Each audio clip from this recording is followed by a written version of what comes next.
Most people look at the portraits of Queen Elizabeth I and see a symbol of unshakable power. They see the Virgin Queen, immortalized with a complexion as pure and white as snow, a deliberate fashion choice that defined an era of imperial elegance. Think again. That famous white face wasn't just a style statement, it was a mask. And beneath that mask, a slow, agonizing chemical reaction was taking place. The makeup she wore to project immortality was actually eating her alive. The substance on her skin wasn't just cosmetic, it was a slow-acting poison that would eventually rot the teeth from her head, turn her skin to gray ash, and cloud her brilliant mind. We often say beauty is pain, but in the courts of Europe, beauty was death. Welcome to the history of Venetian Ceruse. If you were to hold a jar of Venetian Ceruse in your hand today, it would look deceptively simple. Packaged in ornate ceramic pots, it appeared to be just another high-end luxury good. From the Renaissance, the spirits of Saturn, the most expensive and sought-after foundation in Europe. For over 300 years, this was the secret weapon of the aristocracy, the singular product that separated the royals from the peasantry. But here's where the irony bites. This wasn't just makeup, it was high-concentration white lead mixed with vinegar. Today we treat lead as a biohazard. We strip it from paint, we filter it from our water, and we panic when it appears in children's toys. But for the elite of the 16th and 18th centuries, they didn't just touch it, they painted it onto their most absorbent organ, day after day, layer after layer. They were literally dying to be beautiful. But to understand why someone would coat their face in a neurotoxin, we first have to understand the seduction of the substance itself. To understand the demand, you have to understand the social currency of the era. In the Elizabethan world, a white face didn't just mean you were beautiful, it meant you were rich. It implied you never had to toil in the fields. You were shielded from the sun, preserved in a state of domestic idle. Whiteness was the ultimate status symbol, a visual barrier between the ruler and the ruled. And nothing, absolutely nothing, created a whiteness as opaque and satin smooth as Venetian Ceruse. The recipe was ingenious and chemically grim.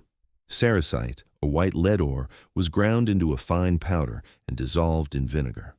The chemical reaction produced lead acetate, a compound that dries into a thick, opaque paste. When applied, it didn't just tint the skin, it resurfaced it.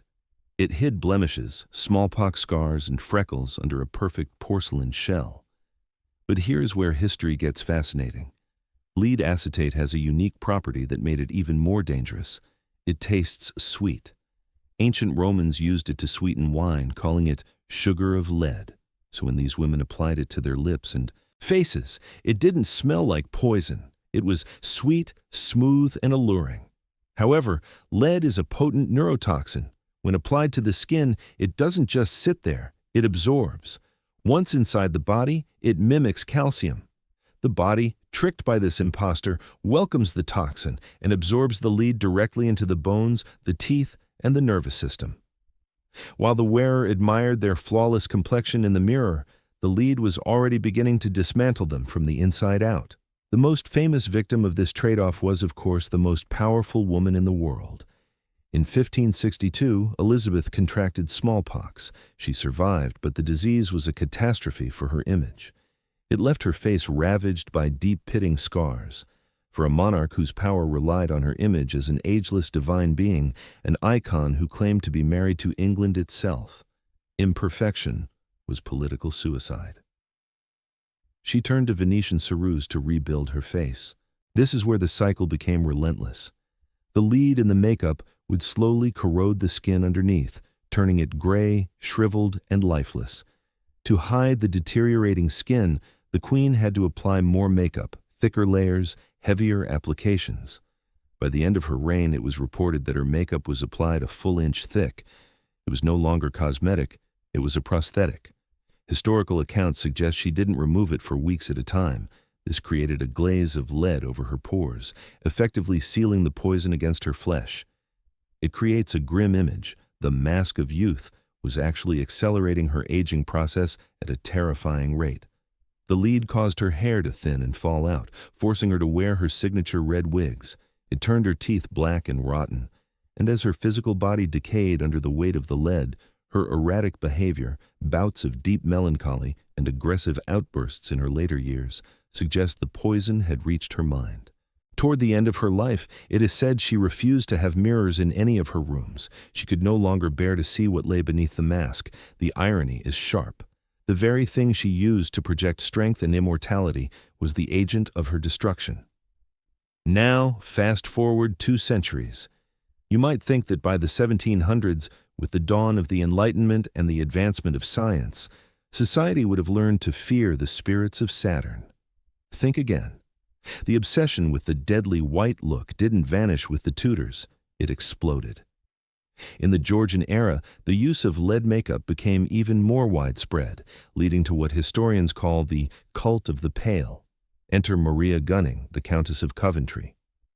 Maria was the it girl of the 1750s. She was so famous that people would faint in the streets just trying to get a glimpse of her. And her signature look? A heavy, relentless coat of Venetian Ceruse combined with red, lead, cinnabar, and mercury to paint rosy circles on her cheeks. She was a walking engine of toxicity. Unlike Elizabeth, who lived a long life despite the poisoning due to her robust constitution, Maria Gunning burned out fast. She applied the makeup so frequently and so heavily that she began to wither in her 20s. The lead and mercury seeped into her blood, causing what was then known politely as cosmetic poisoning. At the age of 27, the most beautiful woman in London lay dying. Her skin was so ravaged by the chemicals that she reportedly refused to let anyone see her face in her final days, keeping her room in total darkness, hiding behind the curtains of her bed. She had literally dissolved her own beauty in the pursuit of it. Now, let's be clear about what this death looked like. We often romanticize historical tragedies, but lead poisoning, or Saturnism, is a brutal, humiliating way to die. First came the lead, colic, excruciating abdominal pain that would leave victims screaming in agony, unable to eat or digest. Then came the wrist drop, a specific type of paralysis where the nerves in the hands fail, rendering the hands useless and dangling. And finally, the madness. The lead attacks the central nervous system, causing hallucinations, profound depression, and memory loss. The brain literally shrinks. And yet, even as Maria Gunning lay dying, the sales of Venetian Ceruse did not stop. The demand for the ghostly look was so strong that women and men ignored the warnings.